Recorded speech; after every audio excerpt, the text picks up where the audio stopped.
그렇게 간단하게 오픈한 모자 브랜드가 엄청나게 팔리기 시작했습니다. 패션 커뮤니티를 비롯해서 인플루언서, 연예인들이 모자를 착용하기 시작했고 매출은 점점 상승했습니다. 월 매출이 5천만 원까지 상승을 했고 오프라인 편집샵의 입점에서 매출을 만들고 브랜드를 성장시킬 수 있었습니다. 그렇게 저는 브랜드를 만들어서 성장시키는 비즈니스 모델을 만들었고 다양한 브랜드를 만들기 시작했습니다. 총 8개의 브랜드를 만들었고 2017년에서 2022년까지 누적 1,700억 매출을 달성했습니다. 하루에 매출이 19억이 나온 적도 있고 월 매출 93억을 하고 여자 쇼핑몰을 1등한 적도 있습니다. 무신사 스토어에서도 1등을 많이 했고요.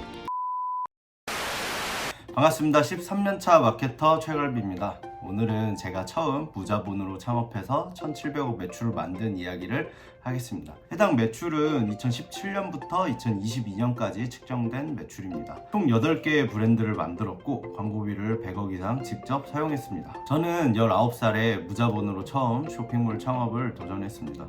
수많은 실패와 성공을 반복하면서 지금까지 열심히 사업을 이어가고 있고요. 지금도 실패와 성공을 계속 반복하고 있습니다. 제가 19살이라는 어린 나이에 온라인 쇼핑몰 창업을 도전하게 된 계기를 말씀드리겠습니다. 저는 당시에 클라이밍 선수 생활을 하고 있었습니다. 돈 개념도 없었고 운동 말고는 할 줄 아는 게 없었습니다. 공부는 당연히 거리가 먼 사람이었고요. 어느 날 저는 운동을 하다가 알게 된 사람이 있었습니다. 그 사람은 일도 제대로 하지 않는데 돈이 많았습니다. 우리 나이에 돈 버는 방법은 아르바이트를 해서 받는 돈 말고는 방법이 없다고 생각했습니다. 그런데 이 사람은 PC방에 가서 한두 시간 무언가를 하면 월 300만 원 이상 벌었습니다. 약 13년 전에 300만 원이면 꽤 큰 돈이었죠. 저는 당시에 엄청난 충격을 받았습니다. 장사나 사업은 자본금이 많아야지 시작할 수 있고 망했을 때 엄청난 리스크가 있어서 절대 하면 안 되고 공부를 잘한 똑똑한 사람만 할 수 있다고 생각했습니다. 그런데 이 사람은 공부를 잘하는 것도 아니고 자본금이 많은 것도 아니고 일도 그냥 하루에 한두 시간 하면서 월 300만 원이라는 수익을 만들고 놀러 다니면서 살고 있었습니다. 저는 이분에게 엄청난 존경심을 느끼고 일을 배우고 싶다고 미친 듯이 따라다녔습니다. 당시에 이분은 재수할 거라고 독서실 다니고 있었는데 나와서 일하자고 설득하고 스토커처럼 따라다니면서 부탁했습니다. 제 진심이 통했는지 결국에는 재수를 안 하기로 결정하고 일을 배울 수 있었습니다. 그렇게 저는 처음 온라인을 통해서 돈을 버는 구조를 알게 됐습니다. 이때 배운 거는 생각보다 간단했습니다. 한국에 있는 제품들이랑 가격을 비교해서 네이버 카페를 통해 구매자들을 모으고 판매하는 방식이었습니다. 지금의 중국 구매 대행은 많은 교육자들이 있고 유튜브만 검색해도 쉽게 정보를 얻을 수 있었지만 13년 전에는 중국에 이런 사이트가 있는 것도 알기 어려웠습니다. 이 일을 배우기 전에 배달 아르바이트를 했는데 주 6일을 일하고 180만 원을 받았습니다. 겨울방학 때 했었는데 정말 춥고 위험하고 힘들었습니다. 그런데 온라인을 통해서 거래 몇 번만 하면 수익이 발생하고 몸도 편하고 마음도 편했습니다. 내 일을 한다는 거는 누군가한테 돈을 받고 일하는 거랑은 차원이 다른 행복함을 느낄 수 있었습니다. 이때 저는 제 길은 오직 온라인 쇼핑몰이라고 생각했어요. 돈을 많이 벌든 못 벌든 무조건 이 길로 가야겠다고 마음을 먹었습니다. 운동선수를 그만두고 대학교 진학도 포기하고 창업을 선택했는데 부모님을 설득하는 과정이 필요했습니다. 자본금도 없이 사업을 한다고 해오던 거를 포기한다는 거는 쉬운 결정은 아니었습니다. 하지만 저는 성공할 수 있다는 막연한 자신감 하나로 PPT로 사업 설명을 드리고 설득할 수 있었습니다. 그렇게 제 첫 창업을 시작했고 누구나 하는 학교 공부가 아닌 돈에 대한 공부를 하기 시작했습니다. 그때 저는 한 권의 책이 제 마인드를 완전 바꾸게 만들었습니다. 바로 시크릿이라는 책이었습니다. 요즘도 서점에서 보이는 거 보면 아직 인기가 있는 것 같습니다. 저는 이 책을 읽기 전까지 돈에 관련된 책이 있는 줄도 몰랐고 돈 버는 방법 같은 게 책으로 존재하는지도 몰랐습니다. 그런데 부자들의 비밀을 알려준다니 한창 돈에 관심이 많을 때라 무조건 믿고 읽었습니다. 긍정적인 마인드가 제일 중요하다는 결론의 책이었고 그때부터 부정적인 생각보다는 긍정적인 생각들로 마인드 세팅을 하고 사업을 할 수 있었습니다. 지금 생각해보면 이때 긍정적인 생각을 집착할 정도로 했습니다. 사업이 힘들고 포기하고 싶을 때 이겨내는 원동력이었습니다. 여러분도 창업을 생각하신다면 꼭 읽어보세요. 이 책이 아니어도 내가 믿을 수 있는 자기계발 서적이 있으면 많이 도움이 됩니다. 저는 처음 사업을 중국 사이트 유통으로 배웠습니다. 경쟁력 있게 판매한 제품은 아이팟 관련 상품이었습니다.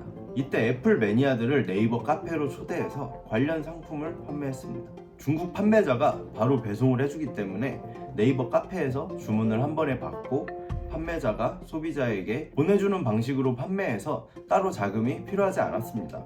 그렇게 조금씩 수익을 만들 수 있었습니다. 금세 경쟁업체들도 생기고 가격 경쟁도 치열해졌습니다. 저는 다른 사업을 할 때가 됐다고 생각하고 처음 일을 알려준 사람이랑 따로 사업을 하기로 하고 남성 의류 쇼핑몰을 준비했습니다.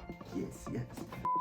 조금씩 모은 돈으로 남자 쇼핑몰을 3개월 정도 준비해서 만들었습니다. 동대문에서 도매로 옷을 가져오고 사진 찍고 내가 만든 사이트에 업로드해서 판매하기만 하면 되는 상황이었습니다. 이때 저는 단순하게 20살이라는 어린 나이에 쇼핑몰 사장이 된다는 생각에 들떠 있었는데 현실은 가혹했습니다. 타겟이 뚜렷한 아이팟 시장과는 다르게 내가 도매로 사온 옷은 경쟁력이 없었고 내가 만든 사이트는 네이버 카페와 다르게 유입시키는 일 자체가 어려웠습니다. 저는 지인 판매 말고는 매출을 만들지도 못했고 한 번씩 걸려오는 광고대 행사는 내가 매출이 안 나오는 이유는 광고를 안 해서라고 하는 말에 혹해서 있는 돈을 다 광고비에 썼습니다. 그런데 매출은 전혀 나오지 않았고 이렇게 제 첫 온라인 쇼핑몰은 망했습니다. 그렇게 저는 첫 온라인 쇼핑몰 실패를 경험하면서 고민에 빠졌습니다. 업로드만 하면 되는 줄 알았던 온라인 쇼핑몰은 내가 마케팅을 할 줄 모르면 아무것도 할 수 없기 때문입니다. 저는 이때부터 마케팅을 공부하기 시작했습니다. 마케팅 관련 서적부터 오프라인 강의, 그리고 커뮤니티 활동 등 정보를 얻을 수 있는 곳은 가리지 않고 배웠습니다. 그렇게 마케팅 공부를 하다 보니 시장을 바라보는 눈이 달라지기 시작했습니다. 어떤 제품을 어떻게 마케팅해야 구매가 나올 수 있는지 길이 보이기 시작했습니다. 마케팅을 공부하다 보니 모든 관점에서 마케팅을 기준으로 보기 시작했습니다. 제품을 개발할 때부터 어떻게 광고할지 계산하고 시작할 수 있어서 성공률이 올라가기 시작했고 마케팅을 필두로 다양한 사업들을 할 수 있었습니다. 자금이 없어도 마케팅을 할 줄 아니 동업 제안이 많이 왔고 이때부터 다양한 카테고리의 사업들을 경험할 수 있었어요. 핸드폰, 가구, 컴퓨터, 웨딩 컨설팅, 신혼여행, 병원, 미국 이주, 화장품, 의류 등 다양한 카테고리를 마케팅하면서 경험을 쌓을 수 있었습니다. 오프라인, 온라인 할 거 없이 다양한 사업들을 마케팅하다 보니 나만의 브랜드가 가지고 싶었는데요. 처음 망했던 쇼핑몰 경험으로 마케팅을 공부하게 되었고 이제는 내 브랜드를 만들어도 매출을 만들 자신이 있었습니다. 그렇게 밤새 고민해서 만든 브랜드가 PXQ18이라는 모자 브랜드입니다. 이때 창업 자금은 200만원 정도였고 200만원에 맞는 사업을 생각했습니다. 그래서 모자 브랜드를 결정을 했고 동대문에 파는 무지 모자에 주문이 들어오면 라벨을 붙여서 배송하는 방식이라 따로 모자를 대량 생산하거나 미리 재고를 가지고 있지 않았습니다. 그렇게 간단하게 오픈한 모자 브랜드가 엄청나게 팔리기 시작했습니다. 패션 커뮤니티를 비롯해서 인플루언서, 연예인들이 모자를 착용하기 시작했고 매출은 점점 상승했습니다. 월 매출이 5천만원까지 상승을 했고 오프라인 편집샵에 입점해서 매출을 만들고 브랜드를 성장시킬 수 있었습니다. 그렇게 저는 브랜드를 만들어서 성장시키는 비즈니스 모델을 만들었고 다양한 브랜드를 만들기 시작했습니다. 총 8개의 브랜드를 만들었고 2017년에서 2022년까지 누적 1,700억 매출을 달성했습니다. 하루에 매출이 19억이 나온 적도 있고 월 매출 93억을 하고 여자 쇼핑몰을 1등한 적도 있습니다. 무신사 스토어에서도 1등을 많이 했고요. 마케팅을 중심으로 사업 아이템을 찾고 개발하고 마케팅을 하기 때문에 성공 확률이 높아질 수 있었습니다. 마케팅을 어떻게 할지 전략을 구축하고 브랜드를 만드니 광고 효율이 점점 좋아졌고 제품도 입소문이 나기 시작해서 폭발적인 매출을 기록할 수 있었습니다. 이 방법들을 앞으로 유튜브를 통해서 제가 경험했던 사례들을 통해 공유하겠습니다. 같이 성장하실 분들은 구독, 좋아요 부탁드릴게요. 띠링띠링